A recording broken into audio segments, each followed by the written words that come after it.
Okay, you guys asked the questions and now I'm ready to answer. There's some juicy ones in there too. So welcome to the Q&A of what it is like being a freelancer / digital fashion artist / a one-woman business. So let's get into it.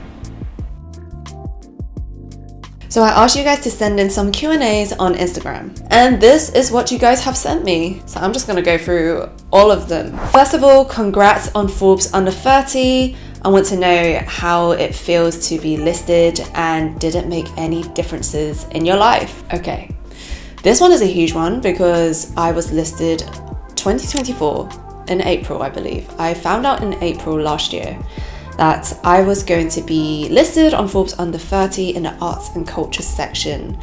And when I applied, I did not know I was going to get it or not. It was really just a chance. I went on their website, I saw that there was applications for Europe, which of course I live in London, so I went for that category.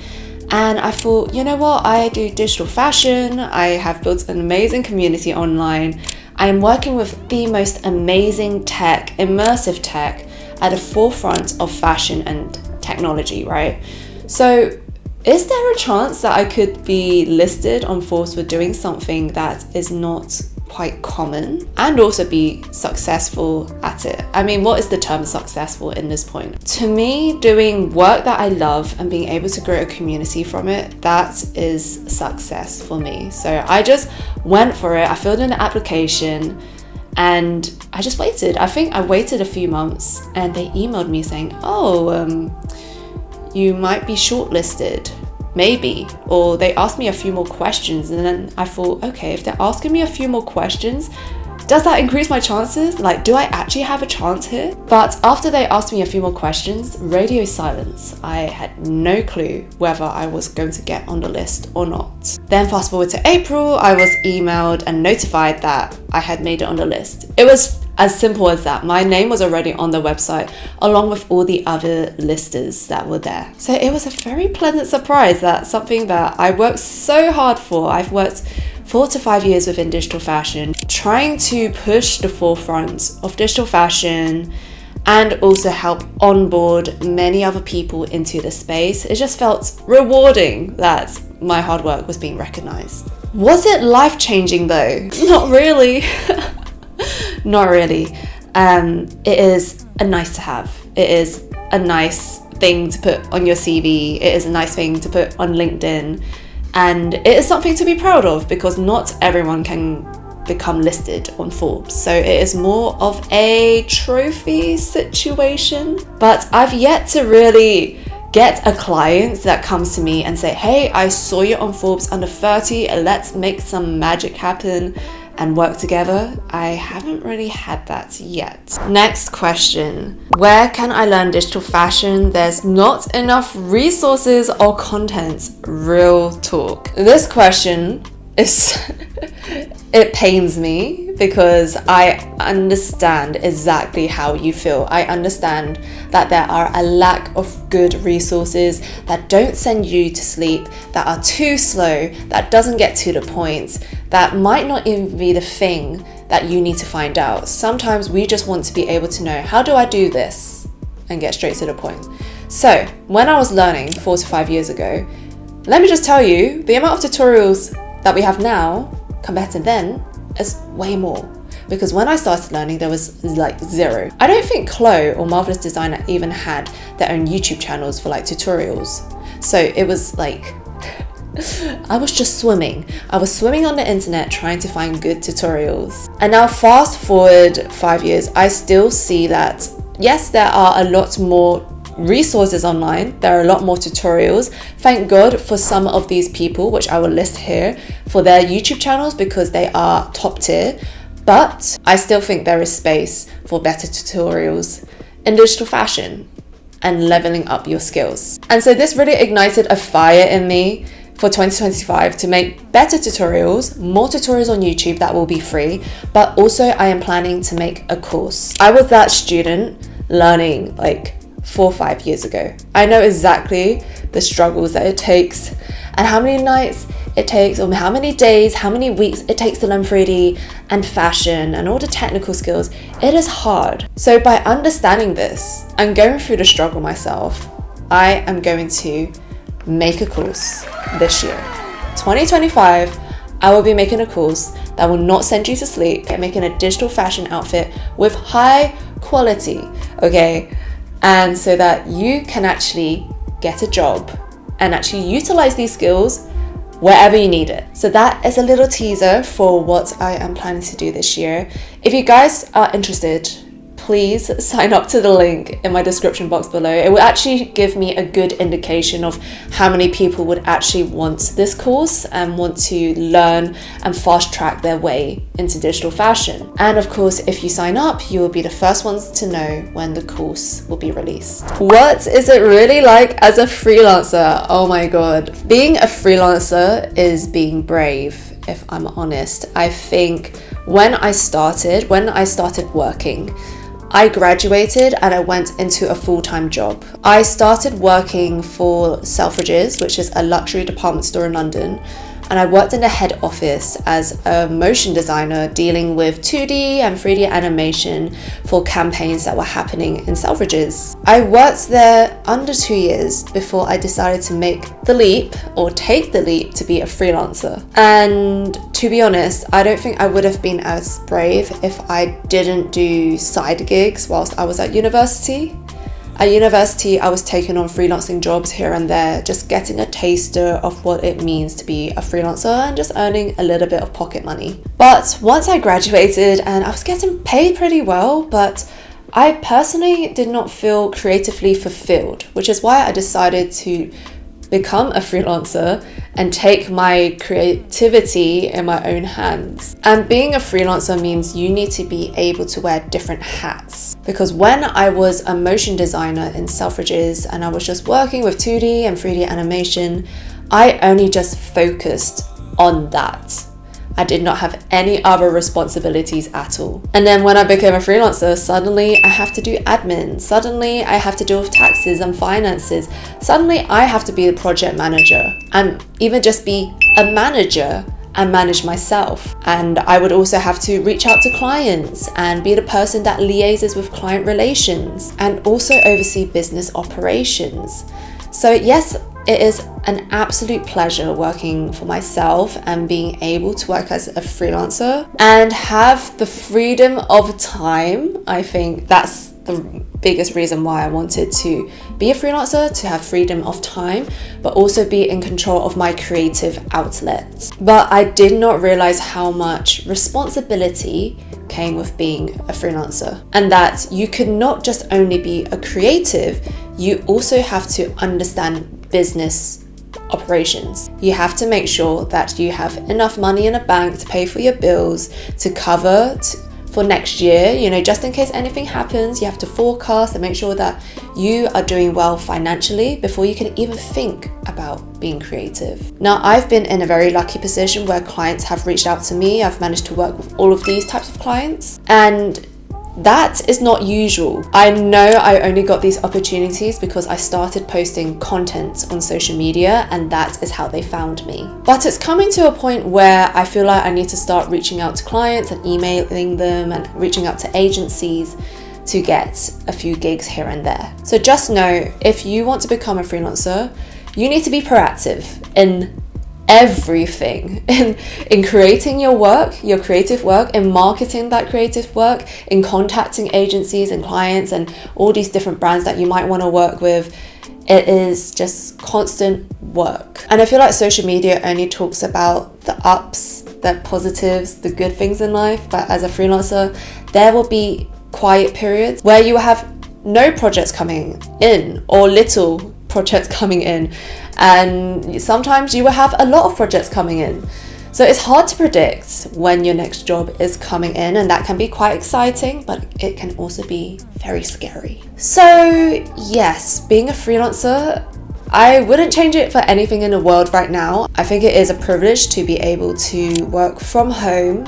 I work in my home office which is where I'm sitting right now. I think it is a privilege to be able to be in control of my own time and my freedom, and to choose how much I want to work or not work at all. But I don't think it's the only way of working. There's so many other different ways you can make money being a creative. I hope that helps. I feel like I've just given so much advice, just threw a lot of information at you. Okay, what projects are you most proud of? It would have to be the latest one that I worked on at Oxford Street with W1 Curates and Chloe. I had the opportunity of creating an immersive experience on the busiest street in London. If you guys haven't watched my YouTube video on that whole process, you need to check it out because it is freaking amazing. We worked with motion capture, we worked with a traditional Chinese dancer, and all of it was for digital fashion. And also celebrating Chinese culture, because you guys know I love to bring culture into my pieces of work. But I have never worked so long on one project for so long. I think it was at least 4 months of dedicated hard work, which is why you might not have heard from me for some time, and now I'm back. I've finally got time to be filming more videos and creating course content. And so, yes, I am super proud of that project. The exhibition was on for a whole month of February, and now that has passed and I'm ready to move on to my next project now. Okay, next question. There are so many softwares in the market. Which one should I learn first? Damn, there's so many 3D programs. There's so many, it's not even just 3D, creative programs that can help to bring your vision across. If I were to start, and we're talking about digital fashion here, if I were to start, I would totally start by learning Marvelous Designer, because that is the program I started with in digital fashion. I started with Marvelous Designer, and then I moved into Chloe. Now the difference between the two, I have another YouTube video which I talk about the differences, but to make it sweet and short, Marvelous Designers is catered towards character designs for 3D games, more so the gaming industry, and Chloe is more for the fashion industry and bringing your digital vision to life. You've also got Style 3D, which also has a free version, I believe. So you got options is what I'm saying. And then in terms of 3D programs, I would learn Blender because it's free. And then there's Unreal Engine as well, which is incredibly hard but super powerful. And I think it is going to absolutely change the way that we approach 3D programs, because if you guys have ever played an Unreal Engine game or ever looked at an animation created in Unreal Engine, it is incredible. But yeah, that is the order I would learn it in. Choose your digital fashion program first, and then once you're ready, learn the 3D aspect of it. I personally came from a 3D background, so I learned all of the 3D stuff, all the 3D programs first. I started in Cinema 4D actually, and prior to 3D, I already knew After Effects, and that was super useful for keyframing, for animation. To be honest, there is not one way you can enter into digital fashion, but if I were to start again, I would choose a digital fashion program and then move into 3D. Or just learn both at the same time, if you can do that. Ooh, how long do you think it takes to learn the basics of Cinema 4D? It took me around a year or two to learn Cinema 4D. Cinema 4D is very good for animation. It's very good for motion design, actually. I think if you want to go more into proper animation for VFX, it would have to be Maya. So that is how the industry used to work, and I still think it works that way now. But with Blender and the rise of it being open source and it's free, a lot more users are using Blender. I don't know how much the industry is using Blender. If you guys know, please let me know in the comments. But I do understand that if you want to go into advertising and branding, let's say motion design, right, you would definitely need to use Cinema 4D.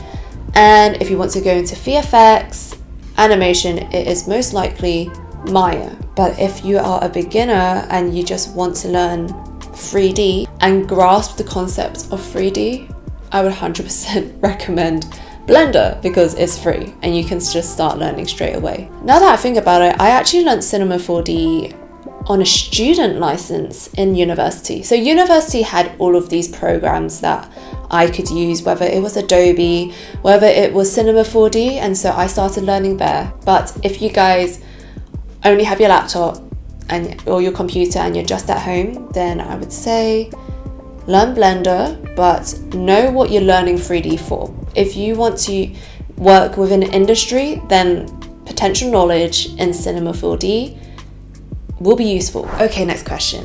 Congratulations on 100k on YouTube. Thank you. You know what? My plaque is just right behind me. I'm just gonna grab it right now. Here it is. And I'm super proud to even have one of these because as a kid, I've always wanted one of these. I've always wanted to be a YouTuber as such, you know, and this is a huge accolade to just, I suppose, the content that I create. So thank you, YouTube. And I'm going to continue making content for digital fashion for you guys, but more so I'm going to focus on long form content. I have recently switched my mindset to long form because there's just so much that goes into digital fashion, so much. And I just want to be able to share it all with you guys. So for all of you guys watching my channel right now, thank you. I appreciate it. Okay, next question. Hey, love your work. How do you balance creating your work and social media stuff too? I don't have an answer to this question because I struggle with it myself. I think the past few years, it has been very spontaneous. I've always used my social media as like a diary, like a documentation of what I'm learning right now. If you guys scroll right to the bottom of my Instagram, you will actually see the progress of my work. Going from like mid-tier like 3D abstract animation to suddenly digital fashion. And even my digital fashion piece, the first one that I created, it's not amazing, but I posted it on social media. I remember I told people, oh hey, I'm learning digital fashion. Like, what do you guys think? This is it, my first piece. And I think there's some power to that, just posting on social media and not caring and not being too much of a perfectionist. But as I started creating more digital fashion pieces, I started to grow community, I became more recognized, and then I felt pressure to post constantly and consistently. There were some times where I would be able to create a piece and finish it in a week, edit the video in a week, post it. And then a new week comes again, and then I repeat. But that was a long time ago that I used to do that, where I used to post every single week. And sometimes because I'm working on other projects or I am busier working on something else, I might not have the dedicated time to just sit and just focus on one project for social media every week. So yeah, I know I've gone a bit off topic. I went on like a little tangent. How do I split my time between social media and client work? It depends on the time. Sometimes I am so on it with social media posts, and actually social media is usually how I get eyes on my work, how I get clients, how I get people reaching out to me to do interviews or to go to universities or go to different countries to speak about digital fashion. So I do love posting on social media because it gives me that exposure. But when it's time to crunch down on a client project that's being paid, that's when I prioritize the client project as well. So yes, it is hard because there's only one of me. And I always want to make sure that my community online feels like they're keeping up to date with what I'm doing, that I'm always creating new work for them to see and they can see my progress as well. Sometimes you do need to be a little bit selfish as a freelancer because there's only one of you and you are looking after yourself. As it's very different compared to a full-time job where you know you're definitely going to get a paycheck at the end of the month. How do you think AI will influence the 3D design motion space? I don't think AI will just only influence the motion space. It will just take over. It's already taken over, right? If there is a way for AI to speed up the 3D modeling situation, so I don't have to, so when I create a model, all I have to do is type in some prompts and the outfit will be created, and then I can just tweak it, just change it and customize it and tweak it. That would be amazing. Or another way that I actually use AI within video editing is that there is an AI transcriptor in Premiere Pro where they will use AI to analyze the voice in a video. They would turn that into text and then you can see exactly what you are saying. And that is very good for when you're making subtitles, but also it helps make the video editing process a lot quicker. So the way that I view AI is that it's always a tool. It is a tool to help creatives. It is a tool to help us become more efficient in our craft and get rid of the laborious and manual tasks that we don't like doing. That is the way that I see it, and we're just gonna have to find out as AI continues to take over our lives. Could you share specific ways for a beginner freelancer to earn in this field? Ooh, there's many ways as a freelancer. And I guess if you are a creative freelancer, what you would typically do is trade your services for money. So your time and services will be traded for money. And that's typically how we all start out. The first time I worked on a project as a freelancer, and it makes me laugh till this day because you got to start somewhere and it's kind of embarrassing, but I will tell you anyways. I was commissioned to edit a happy birthday video for someone. I had to video edit something, and I believe I was using After Effects at that time. I had to create a video edit, maybe tweak it a bit, and then send it to the client. They had a specific look and a specific vibe that they wanted, and so I just edited this birthday video for them, and I think I charged about £80 for that. That's absolutely abysmal for this day and age, but back then, that must have been at least 8 years ago, something like that. I can't remember now, but at that time, that was my first project. I did not know what freelancing meant. So I was like, okay, I'm gonna just throw a random number out here and let me just try. So they did pay me, thankfully, and that was my first task as a freelancer. Now, every single time I started to edit videos or create 3D animations, I would add more on my pricing on top. And typically in London, you would charge a day rate. You could even charge an hourly rate, which I don't really recommend, because if you are a fast worker, then you are being charged less for being efficient. Like, an hourly rate doesn't work, to be honest. So I started on day rates, and I would Google the average day rate for a motion designer in London. And so after that, I started charging day rates, which maybe at the time when I was beginning, maybe I charged £150 a day. And then I would increase it, and then suddenly it was £200 a day.